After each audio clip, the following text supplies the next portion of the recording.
Sunana Dr. Tijjani Hussaini, ɗan kwamiti na yaƙi da cutar corona na jihar Kano.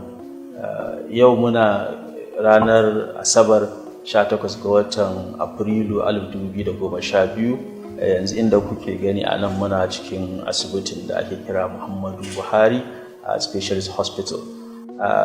Wannan asibiti kamar yadda tsari ya nuna, tsarin da gwamnatin jihar Kano ta yi domin ta tabbatar cewa an yaƙi wannan cutar corona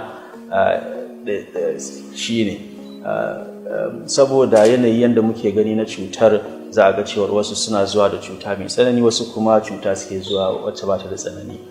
Domin a bambance wannan, gwamnatin jihar Kano ta ware asibitoci daban-daban.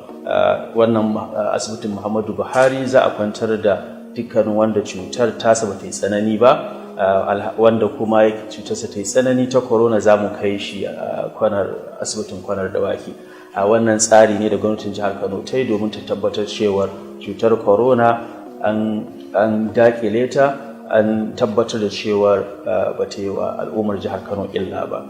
Gwamnatin jihar Kano tana tsaye domin ta tabbatar cewar wannan cuta ba ta ci karfin jihar Kano ba. So sunana Dr. Sabitu Shu'aibu Shanono, kuma kamar yadda kuka sani ɗaya daga cikin waɗanda suke wannan kwamiti na karta kwana akan cutar COVID-19.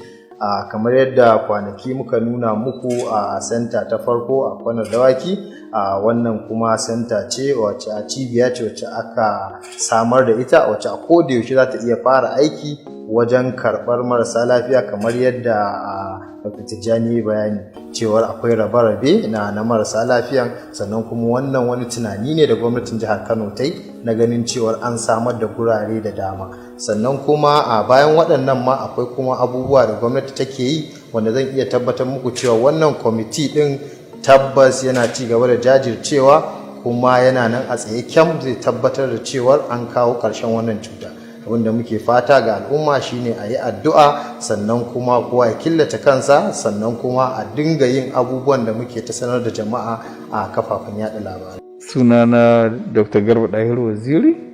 In kuka gani za ku kalli cewa duk mun riga mun shirya gadaje ko ina a shirye yake, kuma muna da capacity da za mu ɗauki aƙalla mutum 120 a wannan center.